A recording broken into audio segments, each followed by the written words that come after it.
What up guys, JT Anime Nerd here bringing you all that nerdy goodness. Today I am here to give you the first in a plethora of lore videos, this one being titled Excalibur's Character Compendium. Here, you'll get all the general information of the characters within the Excalibur's, such as their backstory, general backstory, powers and abilities, weaknesses, and a hint at what they're meant to bring to the overall story. So let's start out our first character compendium video with some of the characters from PenDragon.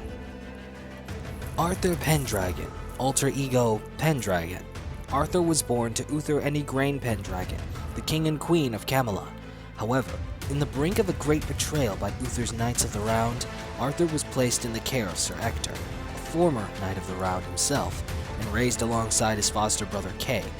Now, after tragedy strikes during a tournament, Arthur must harness the power of the legendary sword Excalibur in order to defend all of England and even Gaia from the tyranny of High Chancellor Vortigern. Arthur is courageous and noble, but still has much to learn about being a hero as much about being a king. His greatest challenge, however, will be his eternal struggle to defy destiny. Now let's move on to powers and abilities.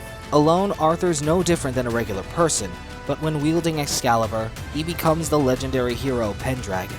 The sword allows PenDragon to materialize a light red metallic and draconic armor made out of dragon scales, with a similar design to that of a red Power Ranger. Utilizing this armor, Arthur's capable of superhuman feats such as superhuman strength, durability, and speed. The visor the armor possesses allows Arthur to view and detect invisible, ethereal, mystical, and cosmic energies in the form of an aura. Finally, the armor and Excalibur itself possess the ability to generate heat to an incredible degree, to the point where PenDragon can generate magically infused flames from the armor, and even redirect all of the heat into his visor, unleashing a beam of heat vision that's powerful enough to rival the sun's heat itself. Despite this plethora of powers, Excalibur still has the potential to unleash powers even its creator or creators could not fathom. Many legends and speculations have been made about Excalibur, but the most famous mystery of all is its ability to choose a wielder, leaving many to ponder if this is a mere enchantment, or if something more sentient exists within the blade. PenDragon's major weakness is dark magic, known for overpowering even the purest of magics, aside from holy magic. The greatest weapon with this type of magical energy is that of Absalon, the infamous black blade of the Black Knight. Another major weakness of PenDragon is the mystical ore known as orichalcum, one of the rarest metals in the world, known for its limitless mystical energies, but can also bypass even the most powerful spells and magics. A third weakness known to all magic users is Dwarfstone, famous for its anti-magical properties and known for being the core material for dwarven architecture and weaponry, a signature staple used by the Knights of Camelot. Next up, we have the Black Knight, whose origins and identity are shrouded in mystery. All anyone knows is that he is the most ruthless and most powerful of the Knights of the Round, showing no mercy to any enemies, even hardly speaking, as he doesn't find many deserving of even a single sound from his voice. Many in Camelot have always wondered why he does not lead the Knights of the Round, but his loyalty is so unmatched that he's treated as High Chancellor Vortigern's right-hand man. Many speculate what prompts the close relationship between Vortigern and the Black Knight. Unbeknownst to anyone, the Black Knight seeks only to submit to two potential destinies: become the one who slayed Excalibur's chosen, or fall at the blade of Excalibur itself. The Black Knight is famously known for his pitch black armor, made from the strongest dwarven steel mixed with melted dwarfstone, making the armor magic resistant. The Black Knight also possesses a noble steed, a red sorrel horse that the Black Knight treats as his closest companion. The Black Knight's most infamous trademark, however, is his sword known as Absalon, known for its pitch-black blade. Absalon's forging is as big of a mystery as the identity of the Black Knight, infused with the darkest of magics that gives the Black Knight a spell sword fighting style, and can produce a dark magical virus, with its speed depending on how deep it cuts into its victims. All anyone knows is that Absalom seems to be a dark reflection of the legendary sword known as Excalibur, as if it was forged to be its equal. Being that this sword was created as an opposing force to his own, the legendary sword Excalibur serves as the Black Knight's infamous weakness, being able to barely bypass even Dwarf Stone's anti-magical defense, as well as being the only weapon that can rival the Black Knight's sword, Absalom. Another weakness the Black Knight possesses is Holy Magic, which is the opposing magical force against the dark magical power his sword Absalom grants him, a weakness as old as time. Merlin, famously known as the Wizard, is a mysterious wandering spellcaster who dedicated his entire existence to the protection of Gaia, and is considered the wisest person on Gaia. Merlin has always stood by the chosen wielders of Excalibur all the way to Uther PenDragon. Merlin considers himself both a servant of Gaia and fate, deeming it unavoidable, and so simply prepares for the inevitable. Merlin was also famous for founding the Druid Order, as well as the Druid religion himself. Merlin is famous for his mystical prowess, yet the limits of his vast knowledge of magic and power is unknown. But Merlin has been stated on countless occasions that his magic is unrivaled by any in existence. Merlin is also known to carry an odd wooden staff. At first glance, the staff looks like a long wooden stick, almost like a bow staff from Asia. However, Merlin's magic reveals its true visage in the form of a pure white wooden staff with branches protruding from the top of it, radiating a somewhat cosmic glow between its branches, making one wonder the origins behind such a powerful artifact.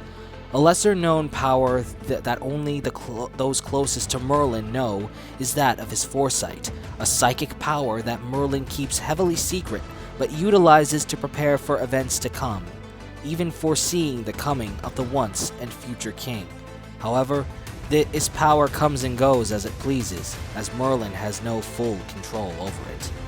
At this current time, Merlin's weakness or weaknesses are unknown, as Merlin is smart and keen enough to keep them under wraps from any enemy who would threaten him, the kingdom he serves, and the world he protects. The Green Knight, cursed as a result of a journey against his predecessor on Yuletide's Eve. Ever since, the Green Knight has been cursed as an avatar of Mother Gaia, forced to be dragged in slumber within the lonely confines of the Green Chapel until the beginning of spring.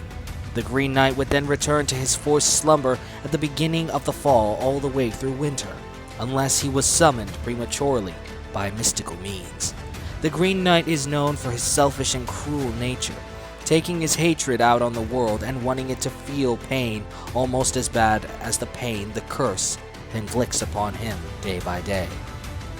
As an avatar of Gaia, the Green Knight possesses the ability of chlorokinesis, allowing him to control plant life of limitless types. This power is the result of being an avatar of Gaia's power, which comes from the primordial of the earth herself, Gaia, and is known for her power over plant life. The Green Knight is most known for carrying his signature broadleaf axe, the source of his power. The broadleaf axe is the source of the curse of the Green Knight, forcing anyone who completes its ritual to inherit the curse. Legend says that it was forged by a witch whose mystic community was slaughtered by the actions of a fearful woodsman, the only proof of this legend being the state of the Green Chapel itself. Like all plants, the Green Knight's weakness is fire, due to him being that of a plant elemental, similar to that of a wood golem, and so the destructive nature of flames can easily damage the resilient Green Knight.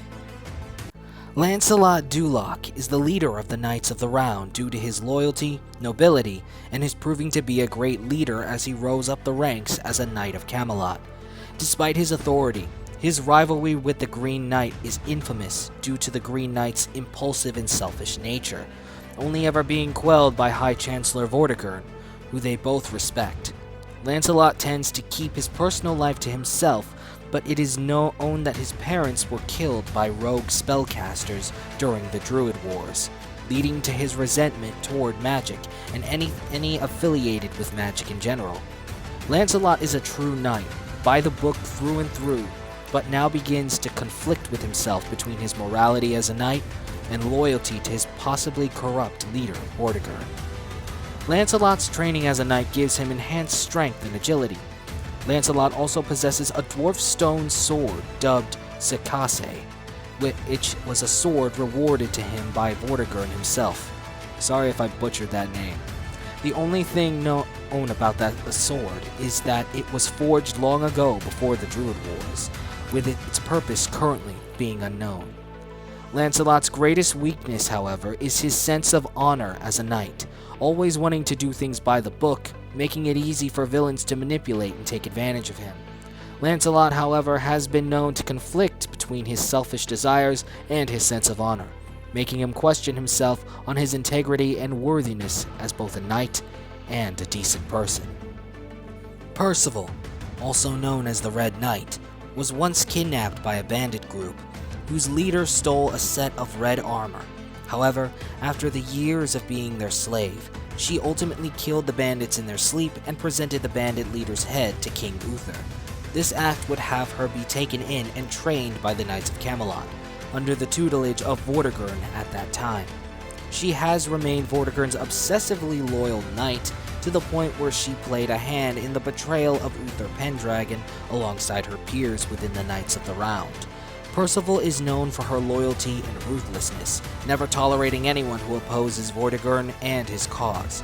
Some, however, question that her loyalty to Vortigern is in truth a dark and unhinged obsession. Percival's powers stem from her red flame generation armor, an armor that allows Percival to produce magically infused fire, the very same armor stolen by her deceased captor. This armor also allows her to nullify fire-based magic and flames in general. The armor's flames can even infuse its magic flames with any weapon or item in its grasp. The armor can even absorb flame, be it magic or otherwise. Not much is known about the armor's origin, but legend states that its origin is not of this realm. Being that her armor is fire-based, both ice and water are weaknesses toward it, being somewhat common knowledge for anyone smart enough for it to click. And with that, we're gonna bring this episode of Excalibur's Character Compendium to a close. If you guys enjoyed this video, then don't forget to like, share, Hulk smash that subscribe button, and click on the notification bell to stay updated on the latest videos. Also, be sure to check out our merch store, Buy Me a Coffee page, and Amazon affiliate link in the description and pinned comment below. With all that said and done, I'm JT Anime, and I'll see you guys in the world of Gaia.